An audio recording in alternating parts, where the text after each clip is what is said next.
Hello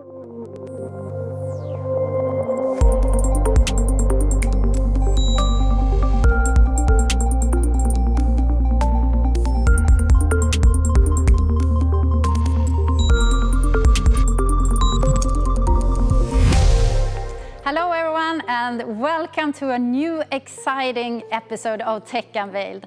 I'm Lena and I'm heading up Networks Campaign and Activation here at Ericsson, but today I am your host. And something that we all have learned the hard way during this past year is that connectivity is a big part of our lives. And today we will go backstage and find out what is needed to keep these connections secure from the bottom up, starting with the radio access networks. To unveil this topic, I am joined by two of our experts. So let's go meet them. So with me here I have Kåhre, Strategic Product Manager of RAN Security, and Ricardo Queirós, Head of Network Product Security. Welcome to you both. Great to have you here at Tech Unveiled. Thank you. Thank you very much. Thanks. So Ricardo, what is your view on why security has become such an important topic lately? Well, we use more and more devices in our daily lives. For example, we have our life in our smartphones where we carry it around everywhere. Then the introduction of 5G that is playing a key role in the digital transformation makes it more prone for cyber attacks.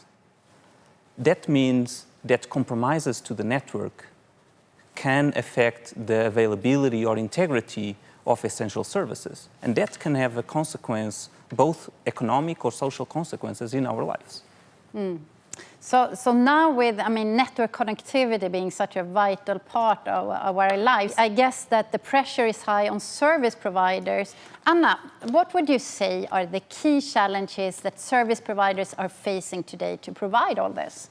Yeah, with the introduction of 5G, there are basically four key challenges. The first one is new network deployment scenarios where we have 5G standalone, 5G non-standalone. We have split architecture with centralized nodes, distributed nodes or hybrid nodes. The second is the virtualization of the nodes where you decouple the hardware from the software, which also brings new attack vectors.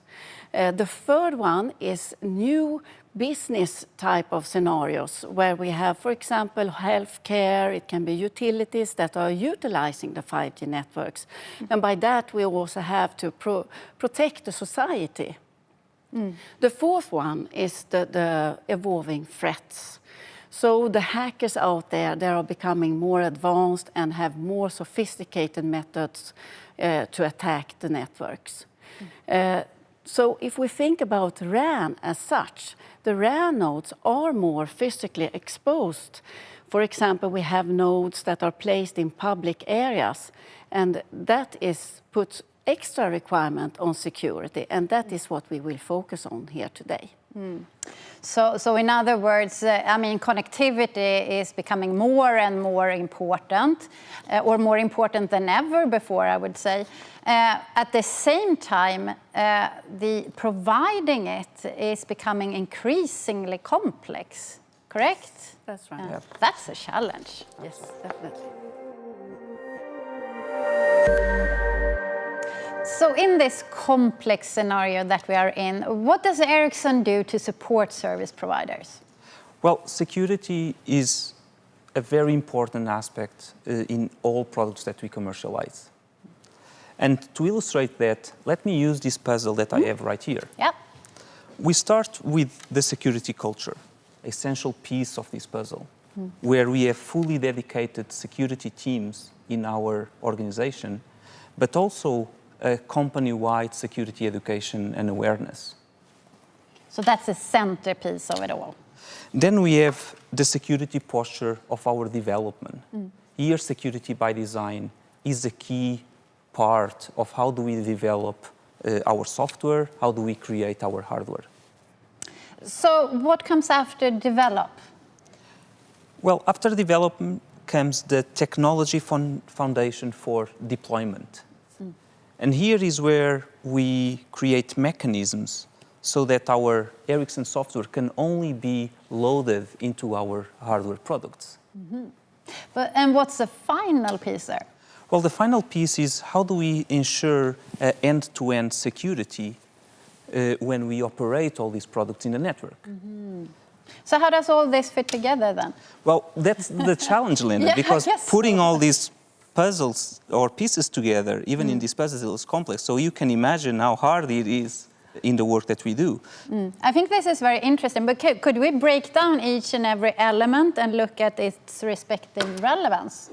What do you say, Anna? Let's start with the development, Yeah. for example. As Ricardo mentioned, we are practicing security by design.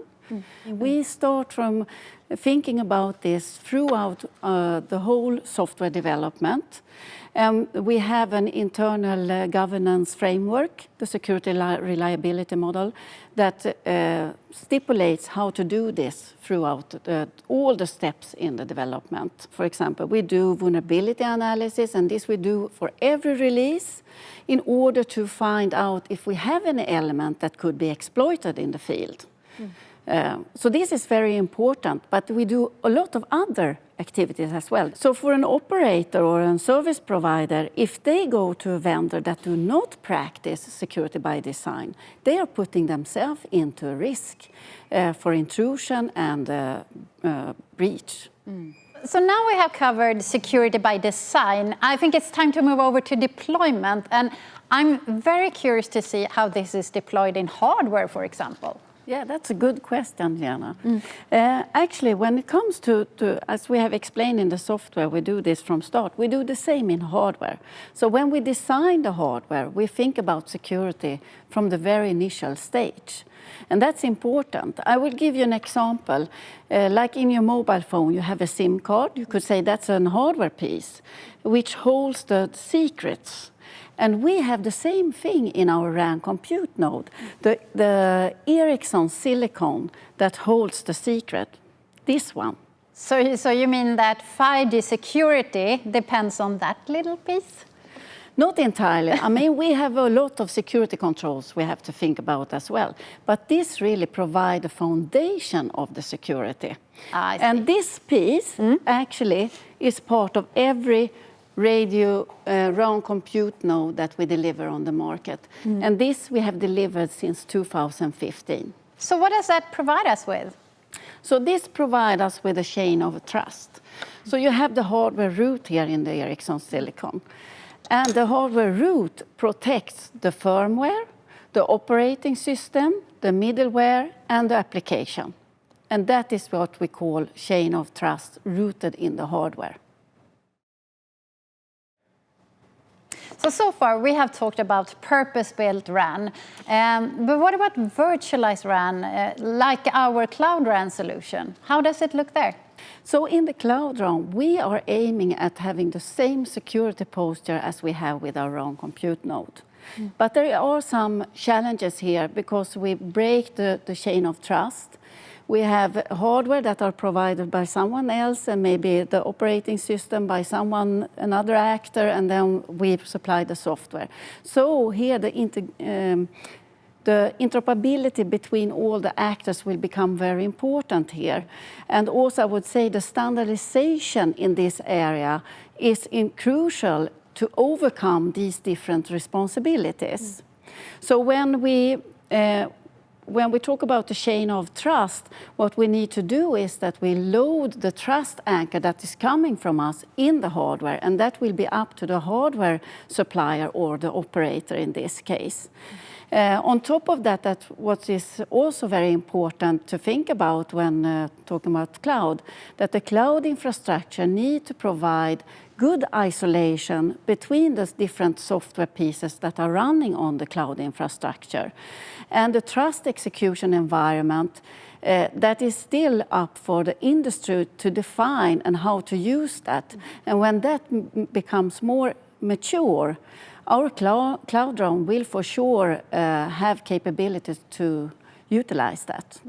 I see. So now I think we're only missing the final piece of the puzzle, the operate. So Ricardo, what can you tell us about that? So what we've mentioned so far, it's critical to get that security posture from the very beginning in the products. But it's not enough. service providers also need to actively consider how they use security management platforms to make sure that the security is kept throughout the life cycle of those products when they are in operation. Ericsson has the Ericsson Security Manager, which is a centralized platform to manage security across the entire network and guarantee that both internal and external threats can be detected and mitigated.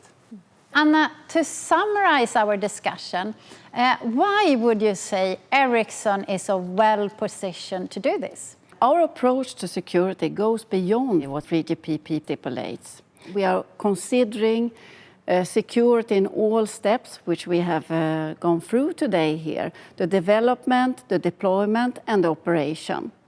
On top of that, now in 2021, which also Ricardo mentioned, we are together with Ericsson Network Manager and Ericsson Security Manager looking into active defense solutions. And here we are thinking about how to protect, orchestrate, detect, and respond to, for example, an incident if that will happen in the network. So all of these things that we are doing is, of course, in order to help the operators to build as secure network as possible. Thank you, Anna and Ricardo, for sharing your expertise with us here today. And thank you all for watching. It has been a great pleasure to host this discussion on RAN security. And in our upcoming episode of Tech Unveiled, we will have a closer look at opportunities in the centralized RAN. Make sure you don't miss out on that, so go to ericsson.com/techunveiled and set a reminder. Until then, I want to thank you again for watching. Take care, stay safe, and I hope to see you back soon again. Goodbye.